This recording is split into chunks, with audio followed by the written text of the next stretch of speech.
Bonjour à tous, c'est Arnaud de Ludique Addict. On se retrouve pour un nouvel Open the Box avec un jeu que j'attends depuis quelques années, que je n'avais pas voulu faire lors de sa première production. C'est un financement participatif. Je crois que cette deuxième saison avait été faite sur GameFound. Et voici donc venue la version française de Chronicle of Drunagor. Donc, j'avais un peu peur. J'avais vu des Open the Box avec des boîtes monstrueusement grandes. Bon, alors celle-ci n'est pas petite quand même, hein, si vous voyez un petit peu. On a le droit à un beau bébé. Pour la vague 1, j'avais un petit peu plus que ça. Je vais donc avoir un petit peu de temps pour faire la place pour la vague 2. Alors, c'est une collection que j'ai reçue déjà en deux parties. Il y a 2-3 jours, j'avais déjà reçu quelques boîtes que je vous montrerai à la fin. Donc là, après les boîtes, que tout soit bien emballé, ça va être pas mal tout ça.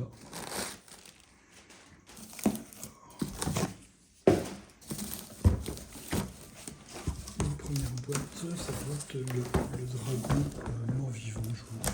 Je vous montrerai la boîte après parce que c'est vraiment pas pratique. Il n'y a vraiment pas beaucoup de place. Donc, la boîte de dragon mort-vivant. Ensuite, qu'est-ce que nous avons? Là, je crois que c'est tout simplement la boîte de base.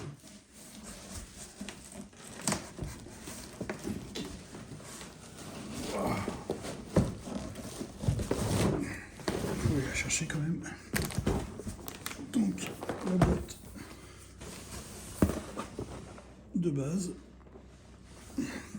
C'est la première qu'on va déballer, bien sûr. Ensuite, c'est tout. Sur cette partie-là, on va l'ouvrir. Nous avons... Ah, ça bouge dans tous les sens.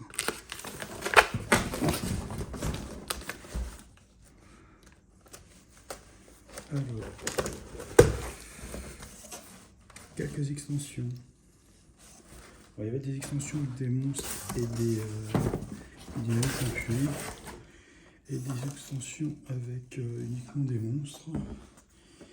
Ici, c'est le désert des stigmates de l'enfer. Je crois qu'il y a 2 nouveaux héros, un gros monstre, puis 4 petits mobs. Sûrement aussi des dalles désertiques. On va voir ça tout à l'heure. Une deuxième boîte qui a l'air d'être au même niveau. Donc c'est les trésors de guerre. L'âge des ténèbres, les trésors de guerre. Qu'est-ce qu'il nous dit dedans? 12 figurines de héros. D'accord. Et enfin, je vais virer la grosse boîte. Et je vais regarder que cette dernière petite boîte. Ouf. Dans lequel nous avons... Surprise, surprise.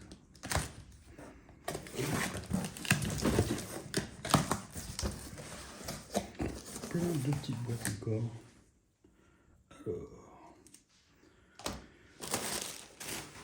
Alors, nous avons un pack de monstres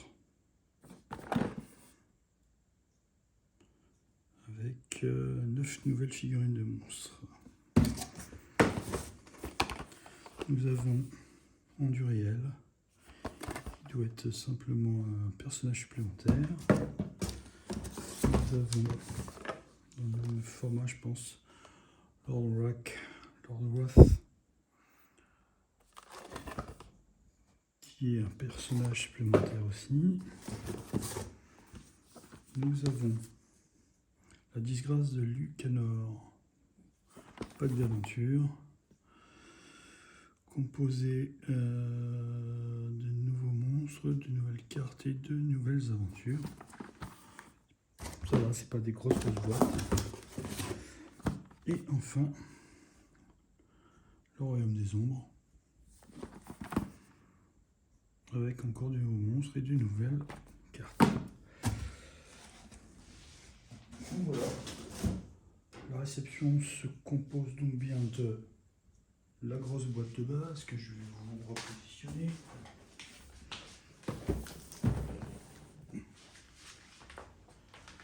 La grosse extension du dragon.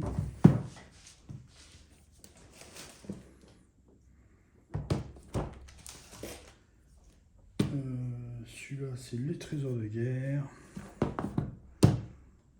les stigmates de l'enfer et les petites boîtes que je viens de vous présenter. Alors, je pense que je vais faire 2 vidéos. Je vais présenter les extensions un petit peu plus tard. Et puis, on va passer tout de suite sur la boîte de jeu principal. On va se faire un petit peu de place.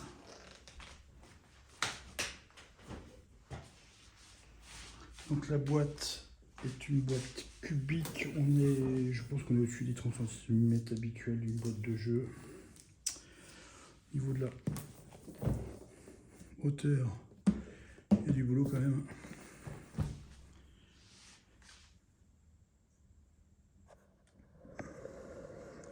On va rezoomer un petit peu plus. Et on va ouvrir ça. Alors pour ceux qui ne connaîtraient pas ce type de jeu, donc c'est un Dungeon Crawler, ça c'est classique. Mais bon, tous les combats se font des 20, il y a un système avec une piste d'initiative. Et ce qui m'avait vraiment plu dans ce jeu, c'était le système de fiches de personnages et de pouvoirs qui s'activent avec des cubes. Et on va prendre de la fatigue au fur et à mesure, donc à un moment on ne peut pas traîner, il faut aussi se prendre le moins de cubes de fatigue possible. Et ce qui était vraiment sympa, c'était ce côté d'activation des sorts, des pouvoirs, des armes par rapport à des cubes de couleur. Un petit peu de dégâts, mais rien de catastrophe, rien d'énorme. Alors, c'est parti. La version française est faite par Intrafin. J'espère qu'on n'aura pas le droit à des kits d'errata, comme ça il y a déjà eu sur plusieurs de leurs jeux. Alors, ça je ne vais pas vous l'ouvrir, ce sont les portes. Donc les portes sont numérotées. Il y a un système de code barre. De l'autre côté, il y a du texte, donc je ne vais pas lire, mais qui va définir ce qui va arriver une fois que nous ouvrirons les portes. Vous voyez par exemple, là il y a une map, il y a du texte de chaque côté. Donc en fait, cette map qui est une carte en 3 parties, on la referme et on la met sur un petit socle en plastique. Et puis on verra ce qui se passe une fois qu'on aura ouvert la porte. L'âge des ténèbres. L'âge des ténèbres, il y a des livres de règles et il y a le livre d'interaction. Ça, on va l'ouvrir.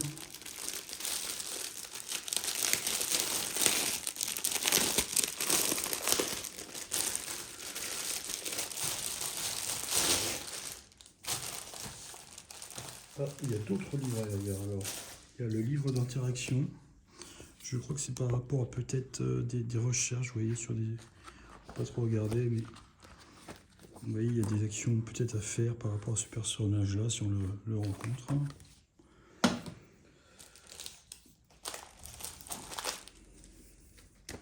Donc, le livre d'aventure qui était caché entre les 2 bouquins.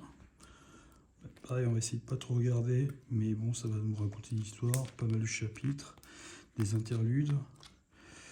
Je pense que la partie finale, avec plein de repères, doivent être liés à des rencontres, des événements, des choses comme ça. Et enfin, le livre de règles. Donc ça, on va pas trop se spoiler avec un livre de règles. C'est Ça va, il y a du texte. Donc je pense qu'il y a pas mal de règles. On va demander pas mal de lecture. On finit avec des lexiques, mots-clés, différents modes de jeu. Et ouais, c'est ça, les effets de jeu. Donc on est sur un livre de 64 pages. Ensuite, nous avons ce qui ressemble à des fiches de personnages. Je pense que c'est les sauvegardes en fait en fonction du nombre de personnages. On peut les sauvegarder peut-être. Donc soit les sauvegardes d'un seul personnage, je sais pas. Alors là, on n'est pas sur du punchboard, hein, on est vraiment sur de la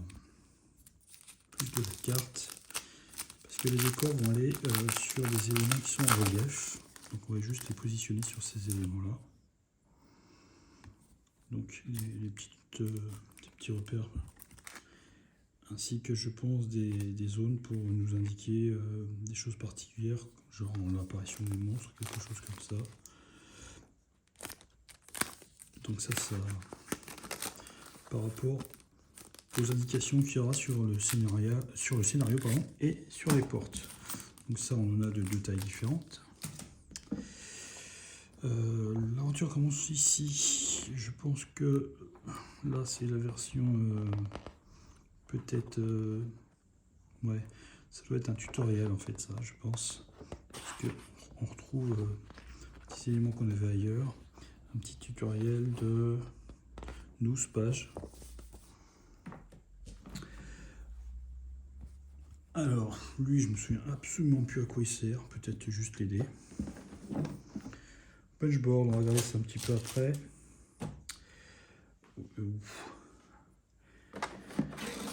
Et donc là par contre, on peut pas dire qu'il n'y a pas de rangement. J'espère qu'il y a une petite explication de tout ce qu'il y a là-dedans. Bon, les socles de couleur, je pense que c'est pour repérer les monstres en fonction des points de vie que chacun aura. Donc comme ça, les boîtes semblent les mêmes, tout à fait. Donc comme ça, on en a 1, 2, 3, 4, 5, 6. Avec des cartes. Oui, je pense que pas mal sont recto verso. Ici, c'est une compétence de sagesse, si vous voyez, la mémoire elfique. Copier une de vos compétences qui est bloquée par un autre cube d'action. Donc, vous voyez ici, on a un symbole bleu. En positionnant des cubes d'action, on les verra un petit peu plus tard. Bleu ici, on doit pouvoir dupliquer l'effet d'un sort ou d'une capacité qu'on a déjà joué, sur lequel il y a déjà un cube. Et l'autre pouvoir, c'est poussée puissante. Donc après, c'est des termes, c'est de la terminologie de jeu. Frappe 1, ça fait 3 dégâts et ça peut permettre de faire une poussée de 3. Ça a l'air d'être une compétence de niveau 3. Alors comme ça, obligatoirement, je pense qu'il y en a énormément. Allez, tuteur. Donc je vais en ouvrir qu'un. Je pense que dans l'autre, il y a aussi des objets, des choses comme ça. Voilà, ça je pense que c'est le personnage, sur les capacités qui sont liées au personnage. Lui, il me semble que c'est le paladin.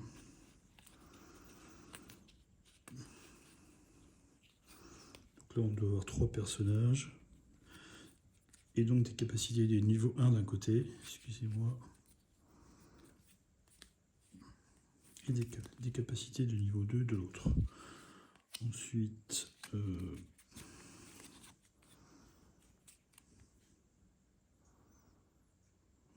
c'est un familier dragon. Familier. Qu'est-ce que nous avons ici? Je pense que c'est quelques ennemis.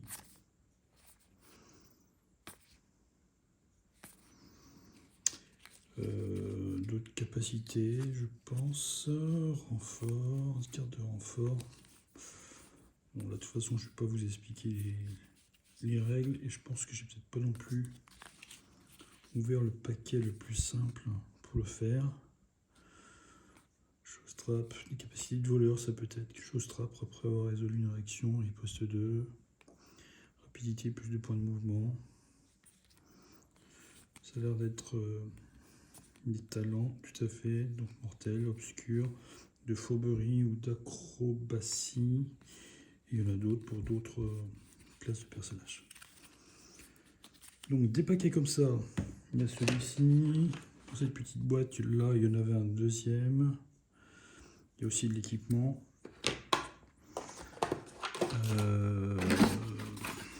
Ici, amulette à remonter le temps, donc sûrement une relique ou un artefact, donc des monstres errants.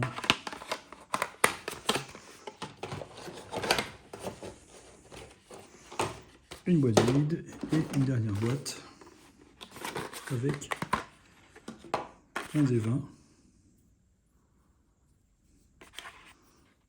et un des 6 avec des symboles de jeu.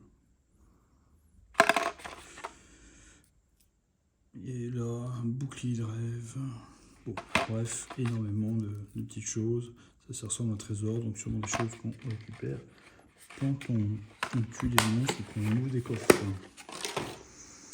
Les fiches de personnages sont donc les différents personnages qu'on a en jeu.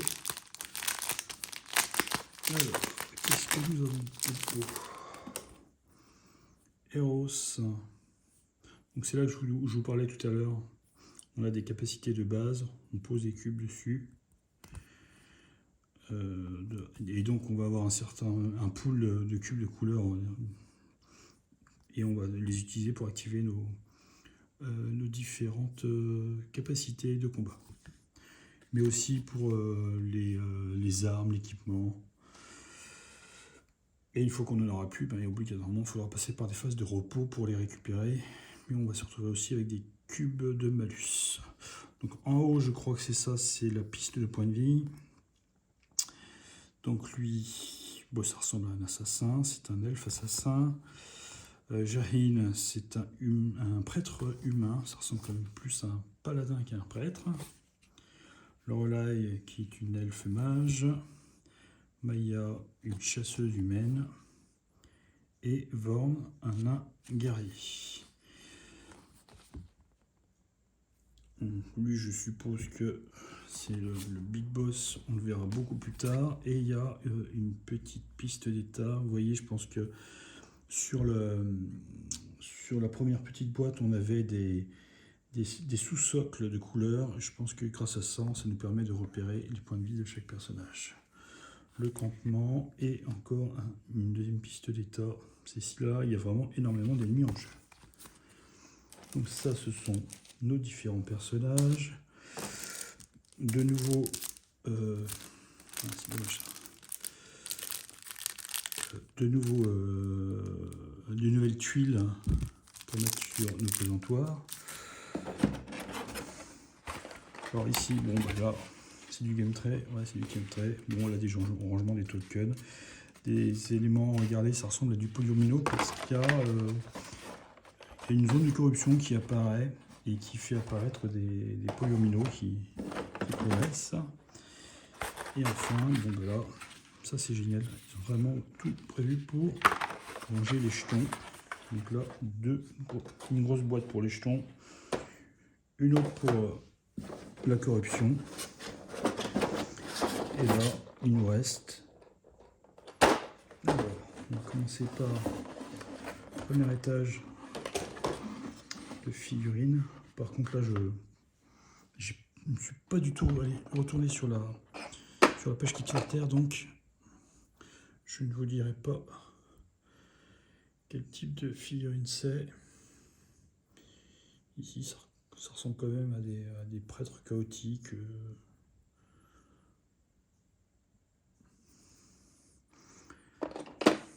Là, des guerriers avec des doubles lames.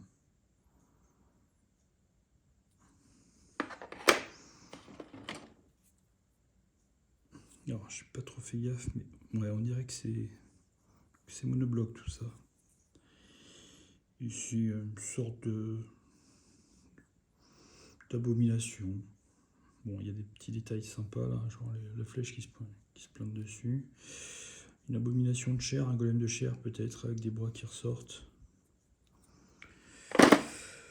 Des archers squelettes. Ça va toujours faire halluciner ça, le fait que les squelettes soient des archers. Ensuite, ça ressemblait.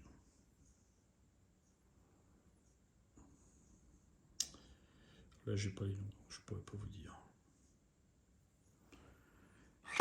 Et nous avons nos héros. Donc nos héros, on va les ressortir. Donc nous avions Elros qui était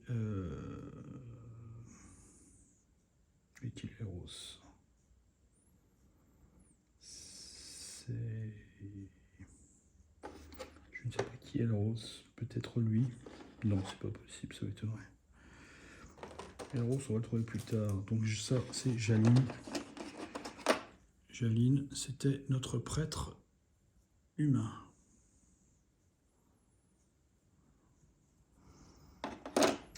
Nous avions Lorelai, qui était la magicienne. Serait-ce Lorelai? Lorelai.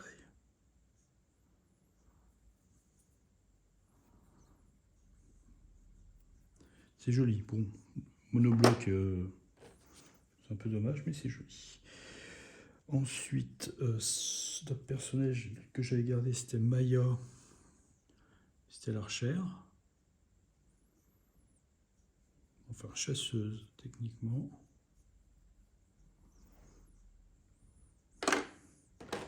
Il nous reste Vorn le nain.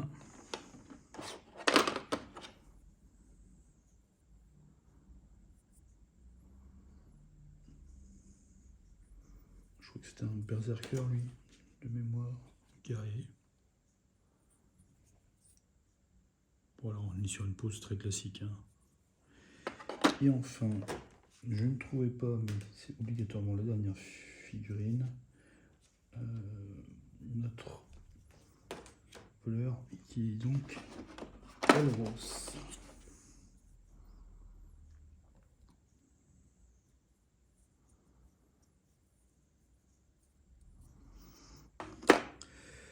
Et bien, c'en est terminé de cette première boîte de figurines. Et enfin, il nous reste le Gumtree ici. Je pense qu'il est utilisé pour ce que je vous disais tout à l'heure, des éléments de décor. Vous voyez, on va en ouvrir un pour regarder à quoi ça ressemble.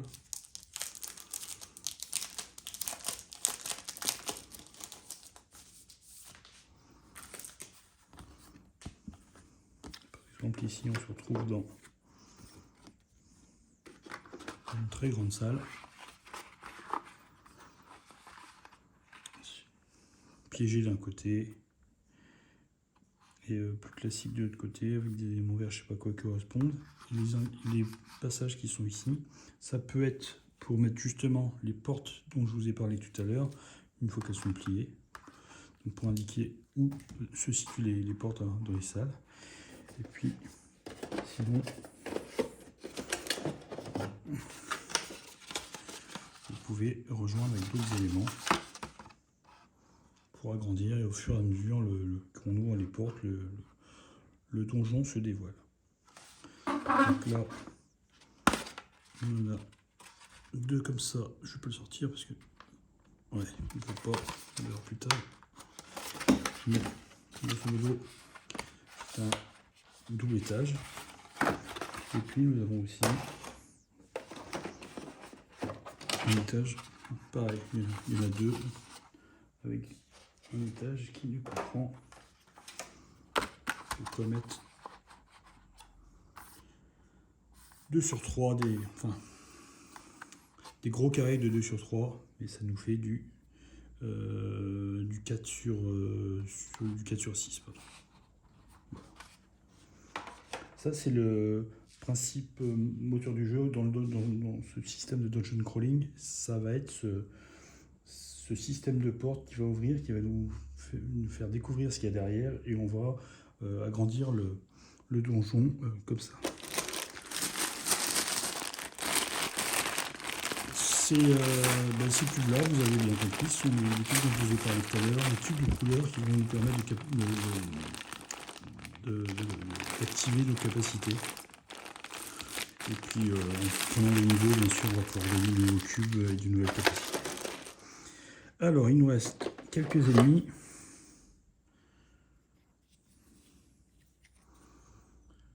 Un gros monsieur sans tête.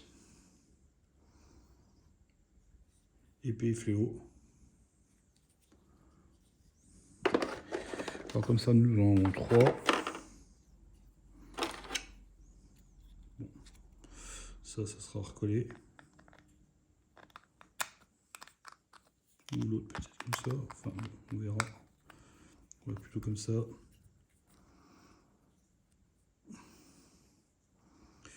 pareil, hein, les monstres sont pas très malins dans ce jeu. Ils ont vraiment des petites têtes. Et on a toujours ce côté presque golem de chair. Alors on va regarder s'ils sont tous comme ça ou pas. Non. Et enfin, le boss du jeu. Donc là, une figurine qui fait, si vous voulez comparer à la main, une figurine qui fait une bonne dizaine de centimètres.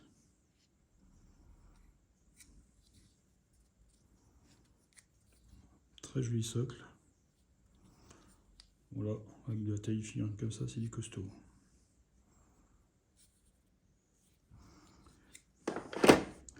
Et nous sommes au fond de la boîte. Je vais arrêter là. Et puis on procédera à une deuxième vidéo pour les différentes petites boîtes ainsi que les 3 éléments que j'avais reçus avant, qui avaient été expédiés par, non pas un Intrafin, mais une boîte en Allemagne. Je vous dis à très bientôt pour la suite. Merci de nous avoir suivis. Au revoir.